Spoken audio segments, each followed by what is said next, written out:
I'm going to ask that our staff begin the presentation for item 1, which is approving the locally preferred alternative for the Nicollet-Central Transit Alternative Study.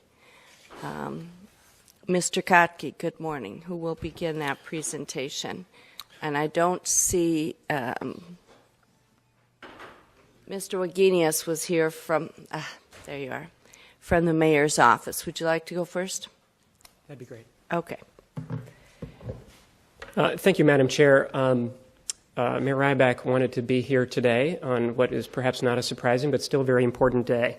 He's not able to be here and wanted me to say something briefly on his behalf to take a step back from the specifics of the Nicollet-Central project and ask ourselves why we endeavored into this work in the first place. The mayor would like nothing more than to be able to say that Minneapolis and the region as a whole is on a path of sustainable growth into the future. We know that the region is growing, but are we headed towards more congestion, more pollution, more delays, more drags on our productivity?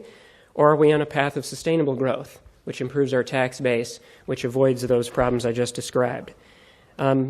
We can't say today that we're on a path of sustainable growth, and one of the main reasons is serious limitations on our transportation and transit infrastructure. I'll just give you one. We all know the Hiawatha LRT line that opened in 2004 has been an incredible success for the city and for the region. We would like nothing more than to be able to say we're going to multiply that by 10. But we know that we can't.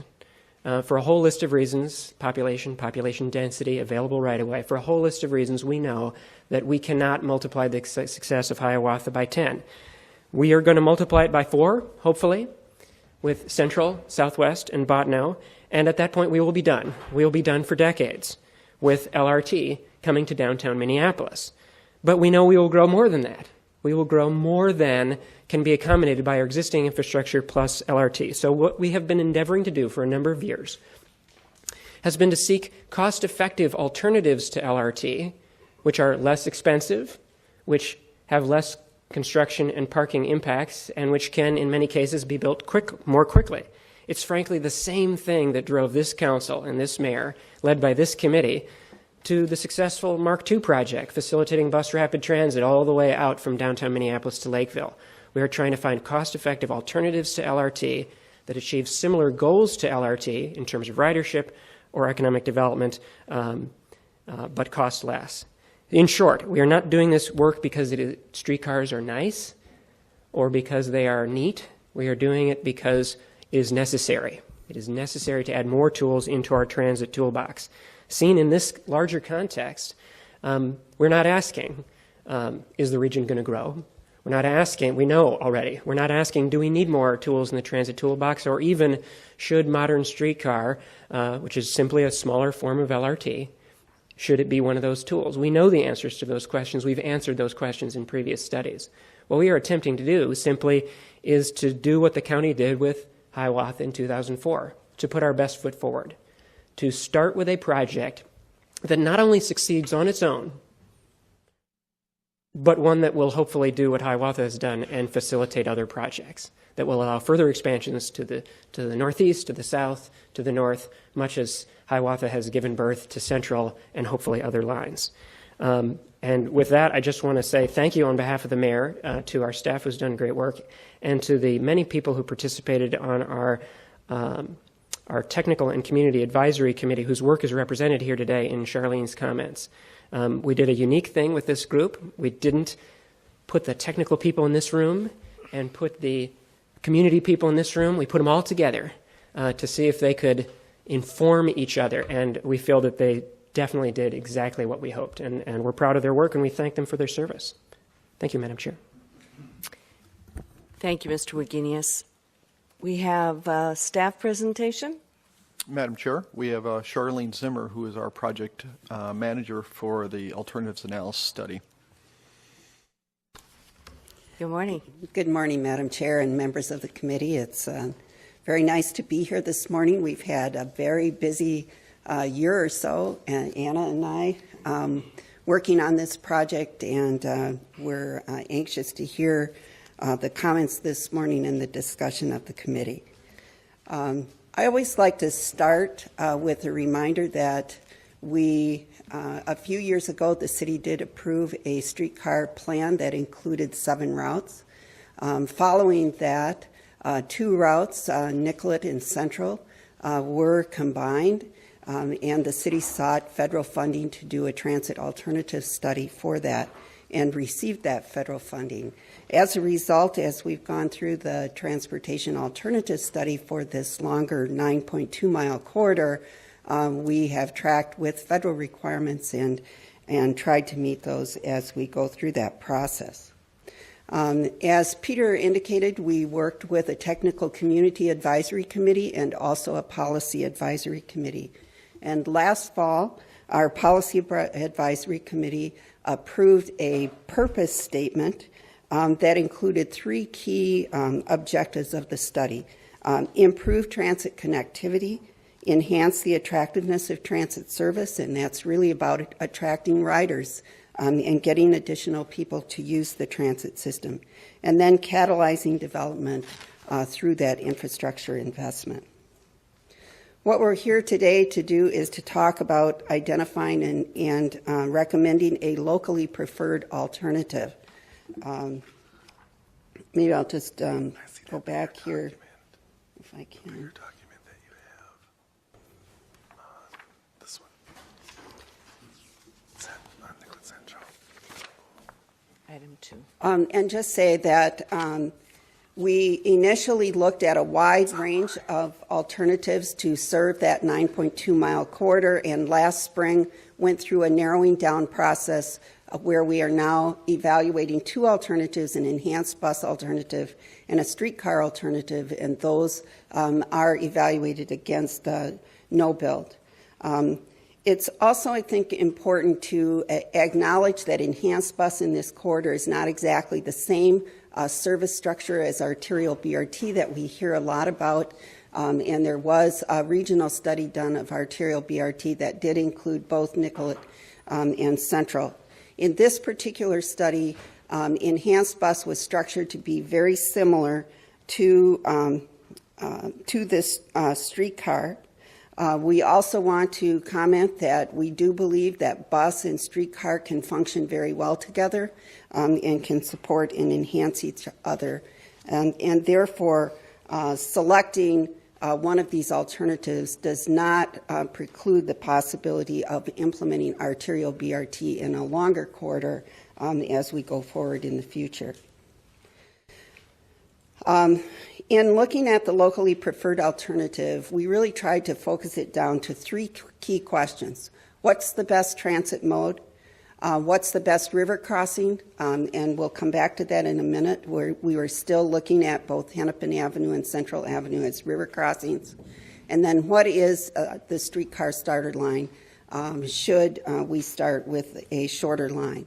Our Policy Advisory Committee and Technical Community Advisory Committee developed 6 objectives and actually developed 28 measures for evaluating those objectives. But when you think about that long line and the fact that service was structured very much the same, both alternatives serve the same people, they serve the same jobs, the same activity centers, and so really they generate a lot of the same benefits for a number of those objectives. It really comes down to some key points. Streetcar does a better job of attracting ridership, so we have forecasted about 19,000 to 20,000 riders a day in that 9.2-mile corridor for streetcar, compared to about 13,000 to 14,000 for enhanced bus. Streetcar, in looking at peer cities around the country and what has happened with development, and also in talking to our development community here, those developers that work not only in downtown but along Nicollet and Central, it seems quite clear that streetcar does a much better job of catalyzing development than enhanced bus does. On the other hand, enhanced bus is a less expensive option, about a quarter of the cost for the implementation or the construction of streetcar. Annual operating and maintenance cost is less for bus as well. However, when you compare them on an O&M cost per passenger, they are about the same.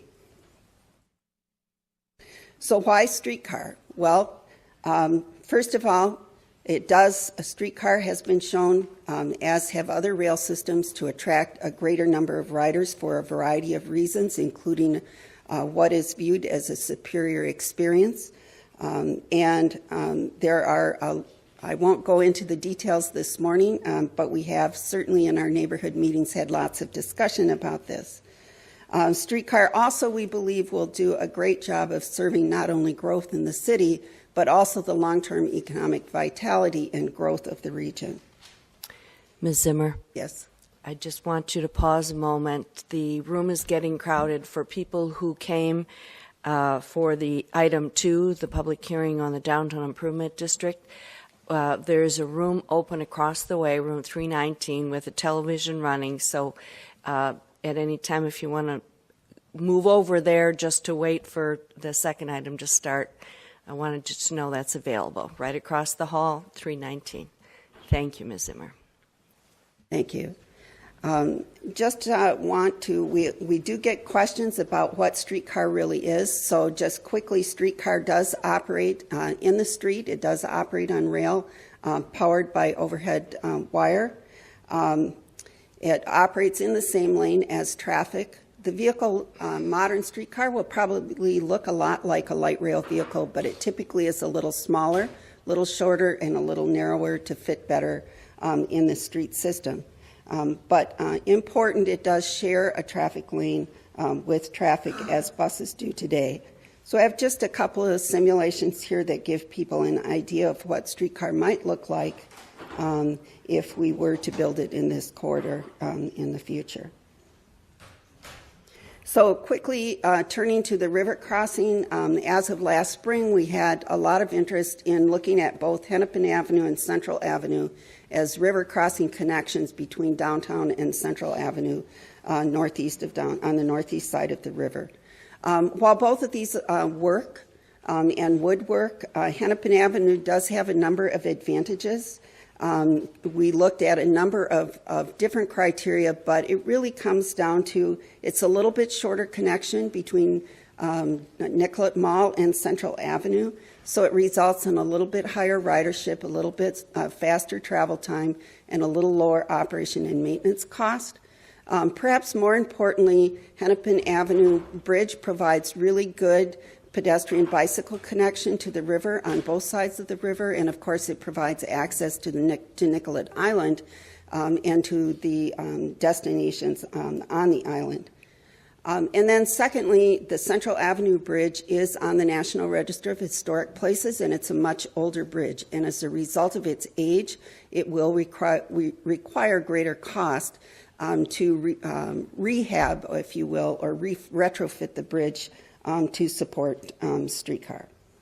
So staff's recommendation has been for the Hennepin Avenue crossing. Now let's turn to that short starter line. We did also do an evaluation of a starter line that's about 3.4 miles in length. And part of the reason for doing that is looking at other cities around the country. They have had to, for financial reasons, particularly when federal funding was involved, to start with a shorter line, anywhere between about 1 and 3 miles in length. And that becomes important as we continue to compete for federal funding, so long as streetcar systems are typically funded through the Small Starts program. There is a financial limit in terms of the dollars that you can compete for in that program. And so we had concluded that we really need to have a starter project that would cost in the neighborhood of $200 million and cannot be more than $250 at the start of construction in order to be able to stay competitive for federal funding. So the short starter line that is being recommended runs from Lake Street on the south to 5th Street Northeast on the northeast side of the river. And again, as I said, it's about a third of the length of the long line. So why that particular section? Well, it's very important to look at both the transportation objectives that you achieve, and also to look at the economic development objectives. In terms of transportation, that section has really the strongest ridership. It has about 9,200 riders, and many of those trips are very short between Lake Street and downtown. And that makes for a good transition to streetcar and really helps streetcar to kind of fit in to its role in the broader transit and transportation system. It allows us to replace some buses on Nicollet Avenue, again, because so many of the trips on the 18 are those short trips between Lake and downtown. And that allows us to remove some of the buses from Nicollet Mall, which we all know is an objective of the downtown community as well. And then I think it is also important to acknowledge that any starter line really should connect across the barriers on both the northeast side of downtown and the south side of downtown, i.e. the river and 94, to create a stronger connection between downtown and the neighborhoods. We really believe that helps the vitality of downtown and also helps the vitality of those connecting neighborhoods. Some of the other reasons that this section performs so well is a large share of the population in the 9.2-mile corridor live within that shorter section, and 90% of the growth in population and employment that's projected in the city's comprehensive plan for 90% of the growth in the long corridor would occur in that short segment. About 2/3 of the people in the long corridor who live without an automobile live within this shorter section, as do about 3/4 of people in the longer corridor who live in poverty, and about 2/3 of the non-white population in that longer corridor live within that shorter section. 90% of the affordable housing in the longer corridor is within that short section. And those things are important not only for the transportation goals of the project, they also are important criteria when you're competing for federal funding. And then from an economic development potential, that section, in part because it does include downtown, encompasses a large share of the what we call the development capacity in the corridor, and also serves 5 of the 9 development opportunity sites that were identified as part of the study. So to summarize the characteristics of that streetcar starter line, has about 9,200 riders a day, annual operating cost of a little over $10 million, capital costs of $180 to $200 million, and a potential FTA, Federal Transit Administration, cost effectiveness rating of medium or better. That's important because in order to really be competitive with other projects around the country, one really needs to have a medium or better rating. And what we have found, and I'll touch on the public input here in just a minute, is that short starter line is generally supported by the public, although there is definitely interest in extending that line further to the northeast if it's financially feasible to do so. Since August 1st, since August 6th, actually, I guess, we've had 4 public open houses, and we had about 100 or so people who came to those open houses. We've gone out and tried to present to all of the neighborhood associations and business associations up and down the corridor. We've met with 31 of those groups, and when you add all of the people who attended those, we figured we touched around 500 people there. And then we also did an online survey through the website, and advertising that to our 700-plus e-list, as well as through your offices and through our advisory committees. And we had about 150 surveys that were returned. In those surveys, and I do want to say it's not a statistical random sample, people self-select, and so they participate because they're interested in the subject. But we had over 70% of people indicate a preference for streetcar. We had over 70% of people indicate a preference for the Hennepin Avenue crossing over Central. And we had over 60% who supported the starter line as defined. Now, one might ask, why is that? Well, I would say in going out to all of those neighborhoods, what we certainly heard from a lot of people is we'd really like it to reach our neighborhood. And we certainly especially heard that in Northeast because our extension into Northeast is shorter on the northeast side of the river than on the south side of the river. And so people would often indicate that they'd like to see a somewhat different short section, or they'd like to see, more importantly, a longer line. Some of the common themes that we heard, in addition to the support factors that I just went into and the desire for an extension to the northeast, are concerns about traffic and parking, particularly from the business community, and construction impacts for business. And we've always tried to talk with people and help people to understand that this is not proposed to be a building front to building front construction. It is a construction method where you can go in and essentially lay the tracks. And so we do anticipate it will be a shorter section. Again, talk about how streetcar operates with traffic, what the combined benefits are of that, both to transit and to traffic. And emphasize that any parking losses are likely to be very small right in the area of where new stops are added. And we can certainly answer more specific questions about that if needed. And then always concerns about whether or not streetcar and bikes can coexist. And of course, concerns about cost and how streetcar might be paid for. So our technical community advisory committee, I will just jump to kind of where they ended up with a recommendation that streetcar is the best mode, Hennepin Avenue, the best river crossing, that a starter line from Lake Street to Fifth Street Northeast is acceptable, but they would like to see the line extended as far northeast as financially feasible.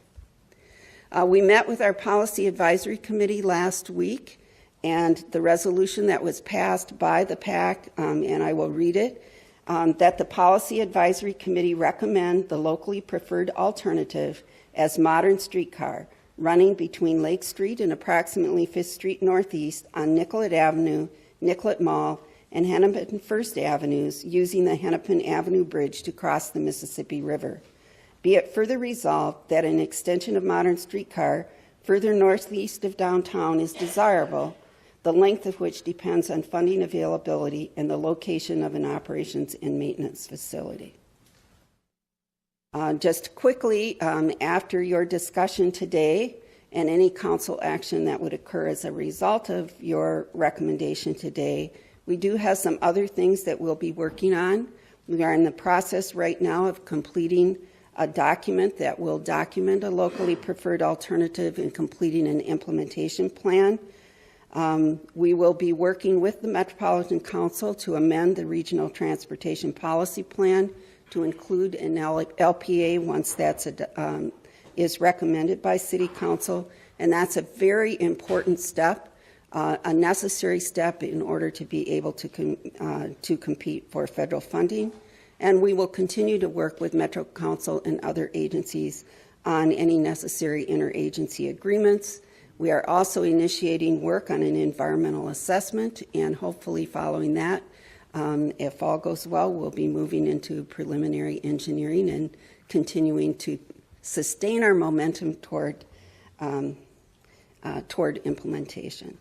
Just want to remind people that there is a lot of technical information as well as newsletters and public comment on our project website at minneapolis.gov/Nicollet-Central. Thank you. Thank you very much. Committee members, you have an opportunity to ask questions now. Councilmember Lilligren.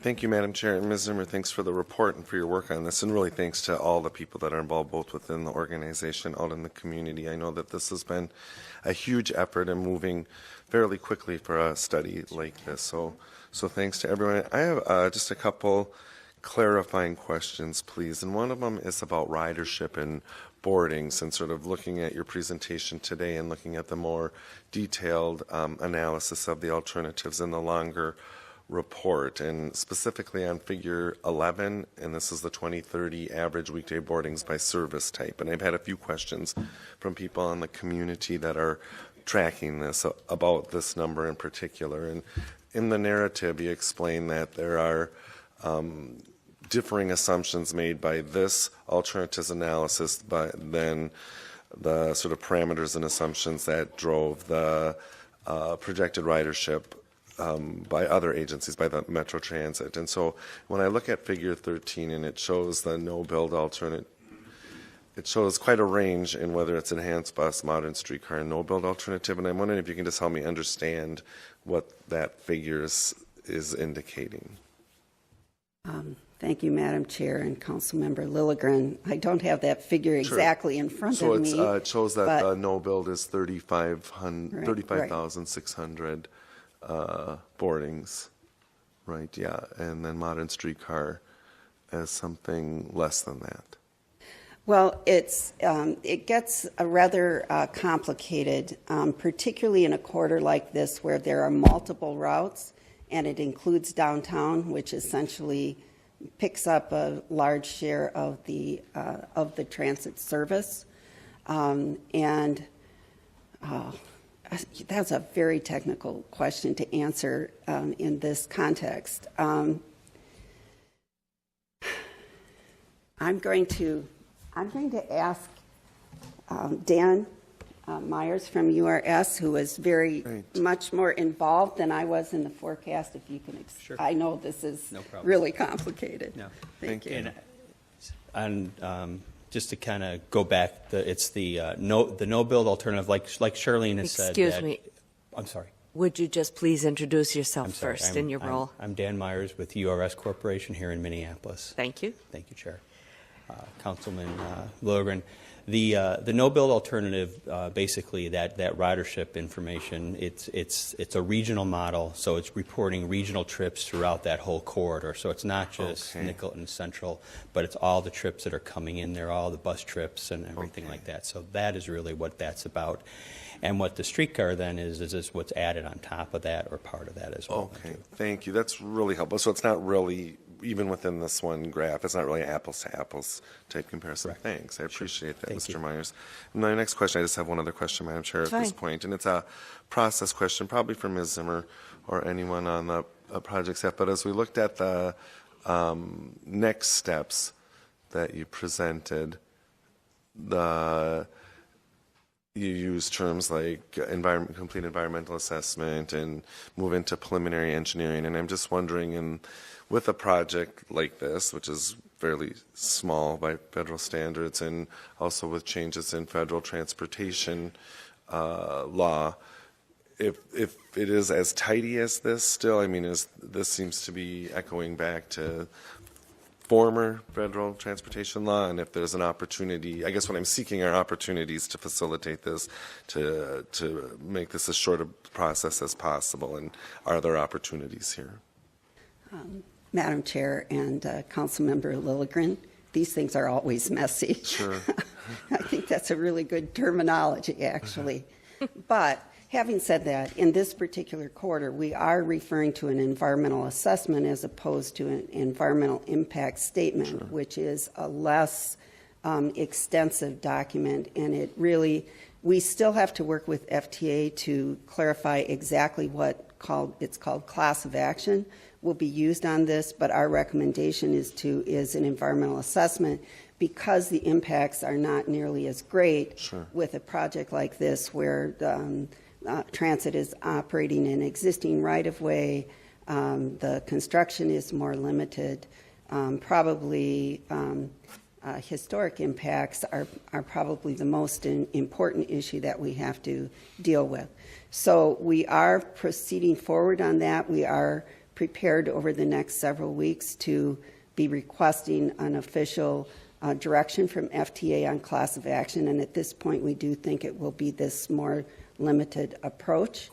And we will just continue to move forward and try to keep it as unmessy as we can. Thank you. Thank you, Madam Chair. Thank you. Ms. Zimmer, I forgot to ask whether any of the TAC members are here with us this morning. And do you know? I mean, I do not know. And Okay, well, I see two have signed in to speak. So I just wanted to be sure to acknowledge them if they're present, because it took a lot of work to get to today. Thank you very much for being here, and particularly thank you for all of the work that you have put in over the last more than a year to get to bring us to today. And I have a question from Councilmember Hodges.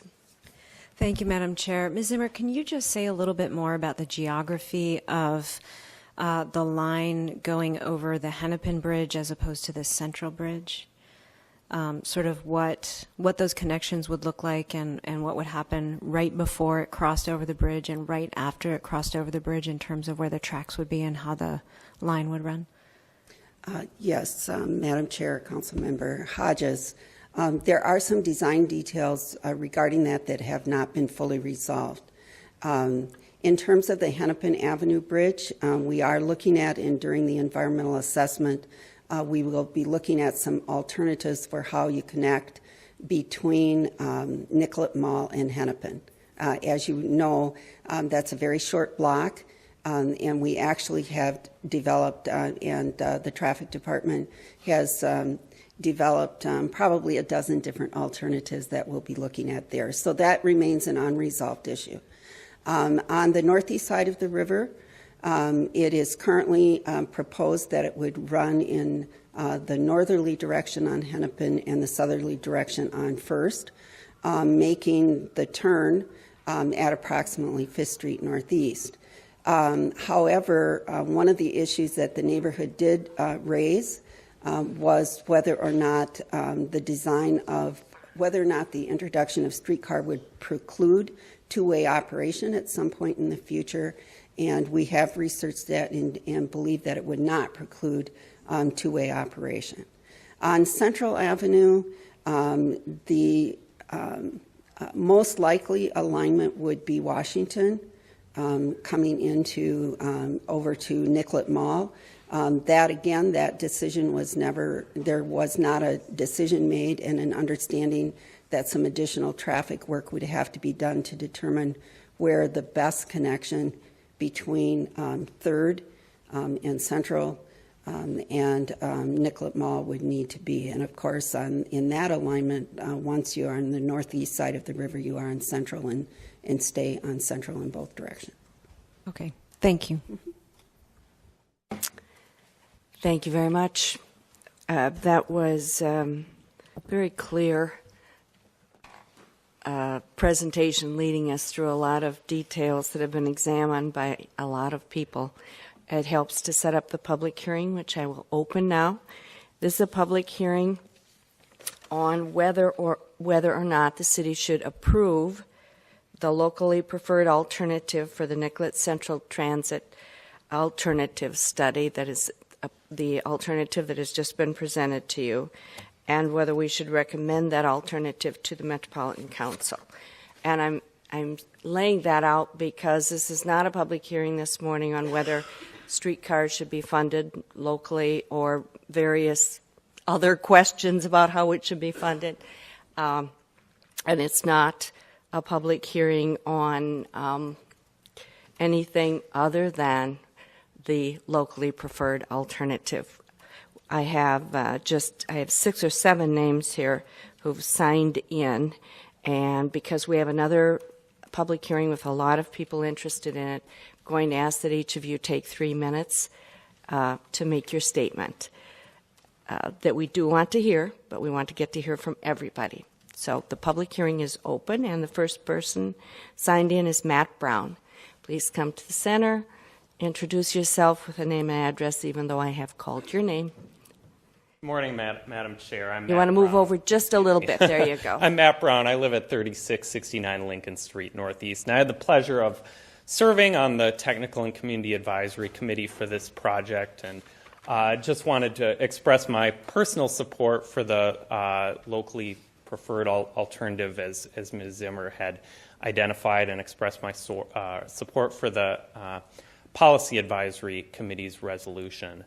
I would like to just call attention to one of the criteria that was evaluated as part of this alternatives analysis, and that is the economic development potential of this potential transit investment. And as Ms. Zimmer alluded to, certainly the starter streetcar line, which is recommended as the locally preferred alternative, has significantly more development potential than an enhanced bus service. As we've seen in our peer cities that have implemented streetcar projects, as well as comments we've heard from the development community, really a streetcar investment can help to facilitate redevelopment of blighted sites, increase the city's population, increase our tax base, and really position Minneapolis as a city that is globally competitive, that is vibrant, and that people want to live in. So just wanted to express my support for that, and thank you. Thank you, and thank you for your service on the committee. Peter Rickmeyer. Kevin Upton. Oh, Mr. Rickmeyer is back.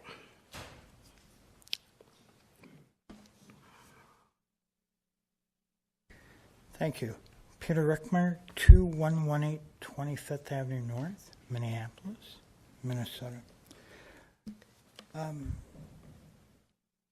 It's a great idea. The cost is always a concern to taxpayers, whether it's local, city, or federal government or state. We all pay taxes. So whether it's federal government or state, we're paying for it anyways. The thing that I was going to say is that if we don't use this funding, then another state's going to use it. And so our tax dollars that we should use in the state of Minnesota will be lost to another state. So I would encourage this body to vote for this alternative and let us utilize our money that we give to the federal government. Thank you. Thank you. Kevin Upton.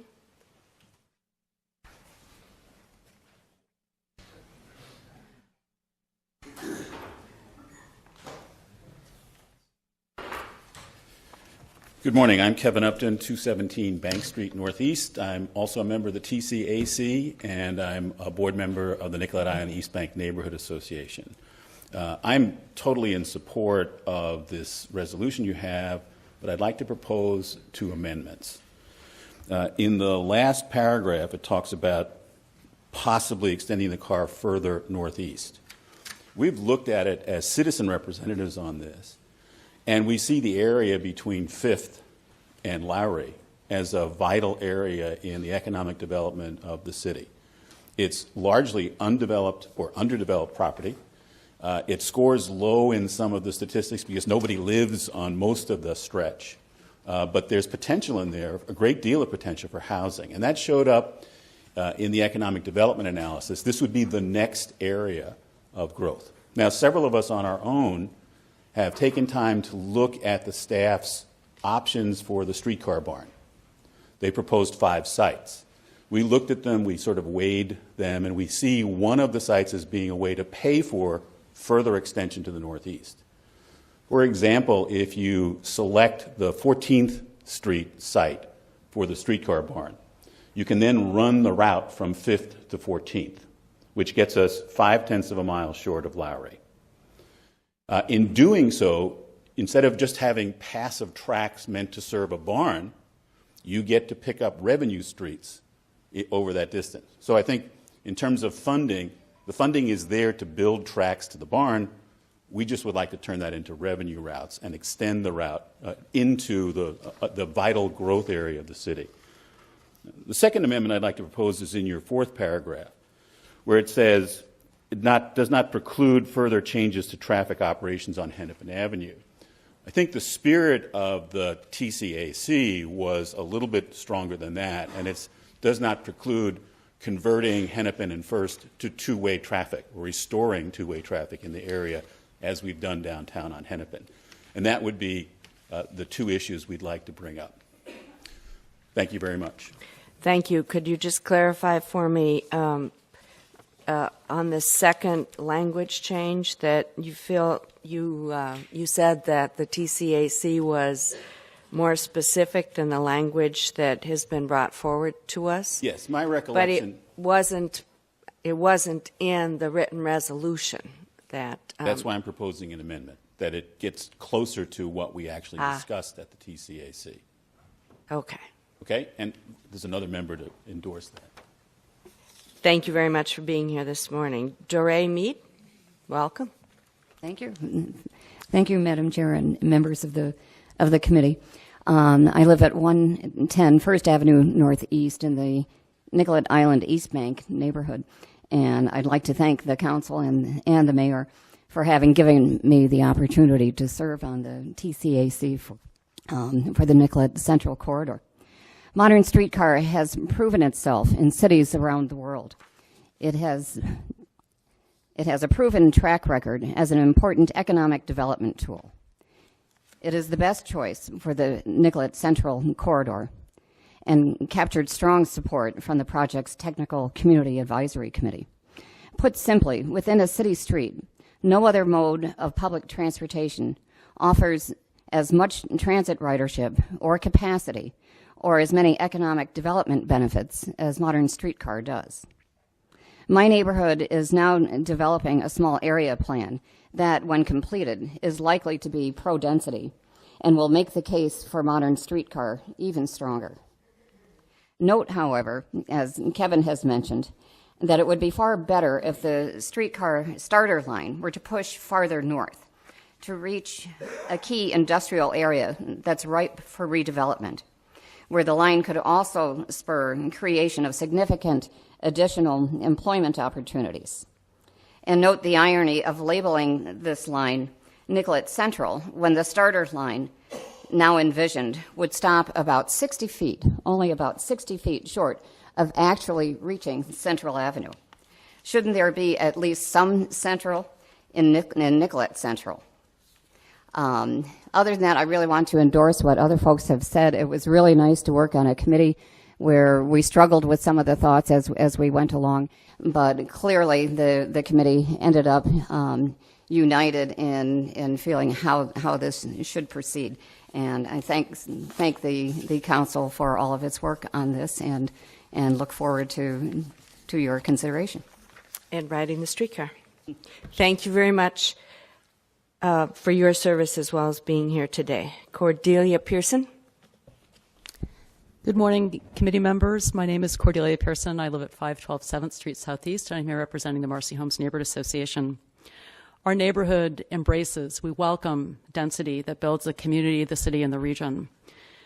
We welcome investment in transit and in regional trail connections. We're a neighborhood that has 90% renters. We are right between downtown and the University of Minnesota, and the investment in transit in this community will be essential for us to support the quality of life as we grow. I'd like to make 3 points. We strongly support the investment in streetcar and the short start, although we agree that, we didn't take a formal position as a neighborhood association that extending it up Central would bring greater value. Secondly, we support long-term implementation of streetcar and University and 4th to connect this vibrant community to the existing Green Line, LRT, at the other end of our neighborhood. But we have some reservations I wanted to explain about preference for Central Bridge rather than 3rd Avenue, rather than Hennepin and First. First of all, there's stronger development potential in our neighborhood. There are several lots that have a very high great difference between the existing development and their maximum under zoning. In point, there are several surface lots and General Mills Technology Center. So we see a stronger potential for placing the streetcar on Central instead of on Hennepin and First. Secondly, the Central Avenue Bridge is slated for MnDOT improvements. I think it's 2019. So there will be improvements there. I also serve on the Central Riverfront Master Planning Committee for the Regional Park, and access from Central to the riverfront is one of the things people are looking at there. So while the Central Bridge scored lower for lack of access to the Mississippi River, our national park, those are priorities that are being invested in other places. So to summarize, we strongly support this, the city inviting streetcar in this area. We welcome density and infrastructure investment both, and we consider that an increase in frequency of transit to serve this, to connect to the Nicollet-Central streetcar will help on the short term with our University and 4th Avenue, 4th Street developments.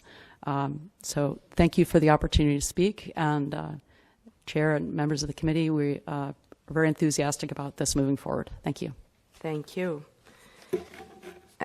Dave Van Hattem, I think.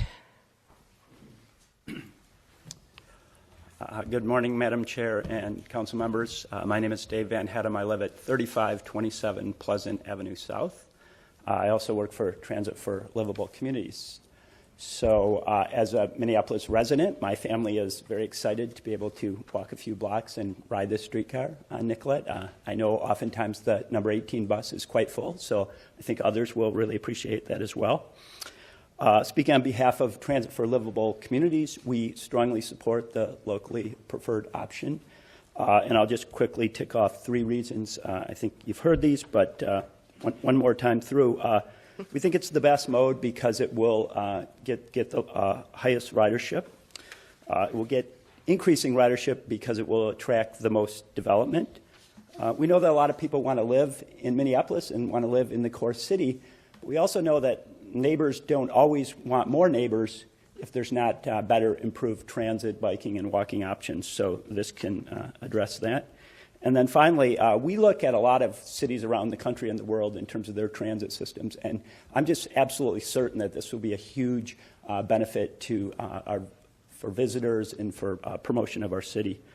So to conclude, again, we strongly support the LPA, and we believe streetcars are a critical part of the transportation options. We're gearing up to launch a legislative campaign to get additional funding for all the modes, for rail, for buses, for biking, statewide, and we think streetcars are an important part of the mix. So thank you, and thank you for your time. Thank you. Cam Winton. And this is the last name I have. Is there anyone else here who is thinking they'd like to speak regarding the Nicollet-Central? Okay, we have 2 more. Please come to the center aisle, if you would. Good morning. Good morning. Cam Winton, 4837 France Avenue South. Y'all remember the story of the Emperor's New Clothes? How the king said, wow, this would be great. I've got this new shiny thing, and no one wanted to look stupid. And so the king's advisors and council members went along with it and said, boy, that sure does look great, king. And all the citizens said, wow, that looks fantastic, king. Because nobody wanted to be Debbie Downer. Nobody wanted to look dumb.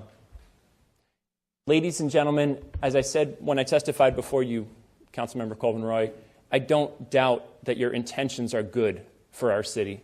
But respectfully, you have fallen for the Emperor's New Clothes. The locally preferred alternative is a boondoggle. It's a boondoggle of the highest order.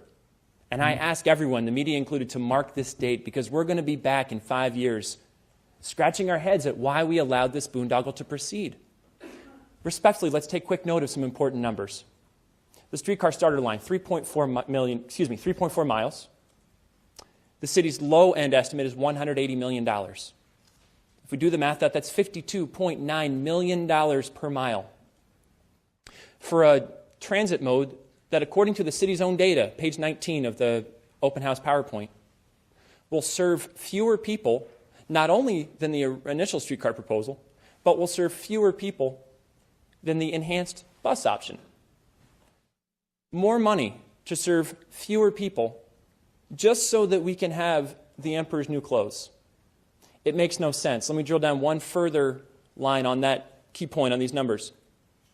Oftentimes in the open house materials, it's been said that The O&M costs are the same per passenger between enhanced bus and streetcar. That was so under the initial streetcar proposal, but under the streetcar starter line proposal, that's no longer the case. By any metric, raw cost, capital costs, operating costs per passenger, the streetcar starter line is more expensive and moves fewer people than enhanced bus at a time when some of our neighbors in North Minneapolis don't have street lamps because the tornado knocked them down, and our city hasn't had the wherewithal to get them back up. But we're going to build a streetcar line just because we think it's neat. For every study that someone points to that says streetcars catalyze economic development, I can show you another study that says it was TIF financing that catalyzed that economic development to which people are pointing. 2 other quick points on the problems with this boondoggle. First, respectfully, the locally preferred alternatives analysis was nothing short of a farce. You all said to the staff, we want a streetcar. Now do a locally preferred alternatives analysis where we evaluate which is better, a streetcar or enhanced bus. Guess which one your staff came back with? Streetcar. Of course they came back with streetcar, because you're the bosses and you said you wanted a streetcar. Good work, staff. It's a heck of a report, but the outcome was prejudged from day one. And secondly, a key element of the locally preferred alternatives analysis is that supposedly the support for streetcar is much stronger than the support for enhanced bus. And I'm sure that's true in the bubble in which streetcar proponents live. But if you look at the Strib's polling, support for enhanced bus and streetcar are each in the 30s, within the margin of error of each other, and no opinion whatsoever is at 26. There's not a strong support for streetcar. There's a support for getting from point A to point B. And the only sane way to do it is enhanced bus. I urge you to strike down the locally preferred alternative support suggestion. Thank you. Thank you for being here this morning, and thank you for respecting the time limits I put on everyone. Good morning. Good morning. Good morning to City Council, Chair. I'm Kathleen Murphy from Richfield, and I do a lot of my outings to downtown Minneapolis, and I have taken the light rail, which I just love, and all the stories from long ago with my relatives, family, and all about streetcars and how they were so unique and different, and they got you anywhere you wanted to go. And now I'm hearing that possibly this is going to happen, that we're going to have the streetcar go down Nicollet Mall where it should run, where we want to enjoy what's down there on Nicollet Mall. And in our summer and fall, we're out there enjoying the happy hour things with the restaurants, and people from out of state and out of town can come and enjoy what we have there. And hopefully one day we will get the Minnesota Orchestra back. So that'll be another enhancement. And I would just like to say that I'm with Transit for Livable Communities, and I'm a longtime active member, and I was there right at the point when we were fighting for the Hiawatha Blue Line, and legislatures announced that, do you really think that's going to work? How do you know that that will really catch on? And what we say now with Transit for Livable Communities, we proved that that kind of a system can work, and that kind of a system can continue to work with the legislature and City Council here to look at what it'll do for myself and other people who are handicapped, and how that the level of the street with the light rail and with the streetcar will be better getting on and off with your... Excuse me, Ms. Murphy. Please wrap up on why this is the right alternative. Yeah. Sorry.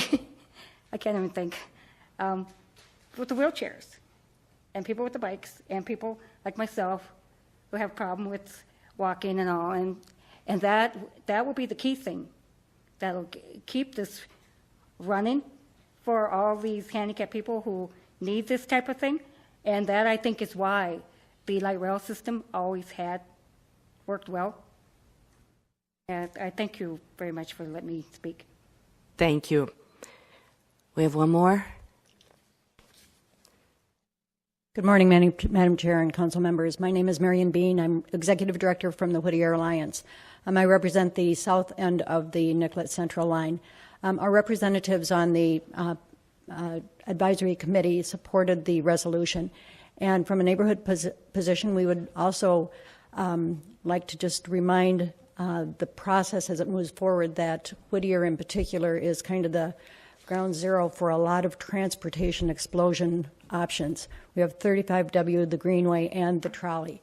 And as this moves forward, if it moves forward, I ask that you be, as the trolley is being planned, particularly as it is right now around the Kmart, that might be deferred a little bit so that we can go along Nicollet rather than around Kmart and spend those extra tax dollars in a way that will be removed eventually.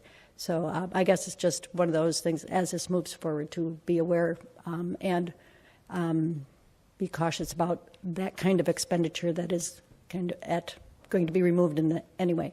In 1995, the Whittier Alliance, or the Whittier neighborhood, celebrated the resurfacing and redo of Nicollet Avenue and the removal of the rail lines. So probably by 2025, we re-celebrate the reinstallation of the rails, possibly. Thank you. Thank you. I'm preparing to close the public hearing. Is there anyone else who wanted to speak this morning on the Nicollet-Central locally preferred alternative? Seeing no one coming forward, I'll close the public hearing. Colleagues, Councilmember Wright. Thank you, Madam Chair. It was a very good conversation today. The presentation, of course, is familiar to that staff has given to many people in the community, I think in all the wards. People have become rather conversant about mode shift and the relationship between development and infrastructure investment, different types of modes, the differences between LRT and streetcars.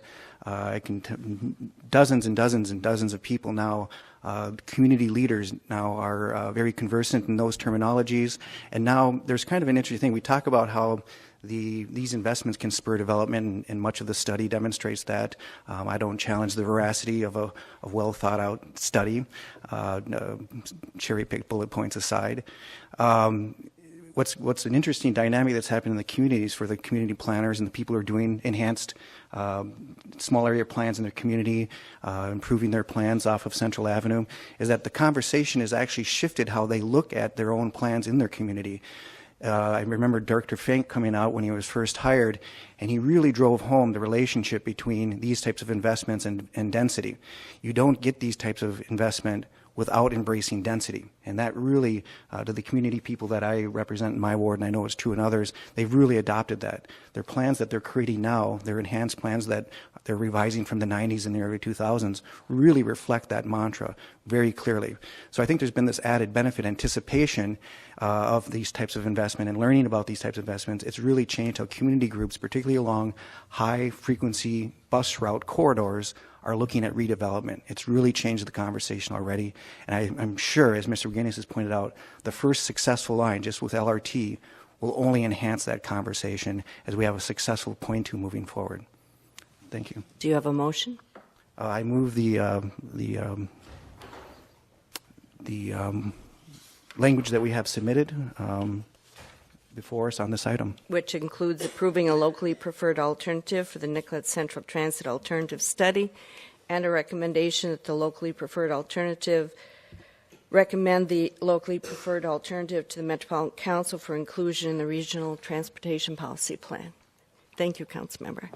On the motion, Councilmember Lilligren? Thank you, Madam Chair, and I'm very supportive of the motion. I thank Councilmember Rick for making it. And just a couple of points, and actually this may be a bit of a question that I would ask Ms. Zimmer to address. And we've heard both in testimony today and certainly through communications with those involved, this interest in extending as far northeast as possible. I think we've really taken note of that by including that language directly in the resolution that we're considering right now. It's in the second to the last resolved clause, and it references the location of an operations and maintenance facility, which will clearly have impact. You talked about that, Ms. Zimmer, in your presentation as well. So I'm wondering if you can just clarify how and when that decision will be made. Thank you, Madam Chair, and Councilmember Lilligren. That's a good question, and I forgot to mention that when I was doing the presentation. Our consultant team has looked at probably 20 to 30 different sites, possible sites for an operations and maintenance facility. We've narrowed those down to about a half a dozen sites that we're still looking at. We're not asking that a specific site be included in the locally preferred alternative at this time because we do need to do some additional work. Our hope is that we can screen that down to just a couple of sites that we'll look at in detail in our environmental assessment. So they are located up and down the corridor, although more heavily focused in the industrial areas in the northeast part of the corridor. Thank you, Ms. Zimmer and Madam Chair. And I just want to assure people that are making this point that we are hearing that, and I think that it's a valid point. And again, it's reflected in the actual resolution that we're considering. I also just want to make that comment of how important this is to amend this into the regional transportation policy plan, and we're at this critical threshold right now where we're planning in the region for 2040 and the Thrive 2040 plan, and there's limited references to streetcars as a mode within the regional policy plans today. And I think by a local government taking this action, a local government that's been willing to create a local funding method as well, I think that this really adds weight and will add momentum to including this in the modal mix throughout the region and having it reflected in these important policy plans. So I'm very supportive of this today. Thanks. Thank you. Councilmember Glidden. Thanks, Madam Chair, and along with Councilmember Reich, I kind of have a little advantage from being on the PAC and hearing some more of these presentations and being part of that vote to move this forward as the recommended locally preferred alternative. I really wanted to give a thank you to not only the team that's been part of preparing the report, but the partners that have been at the table.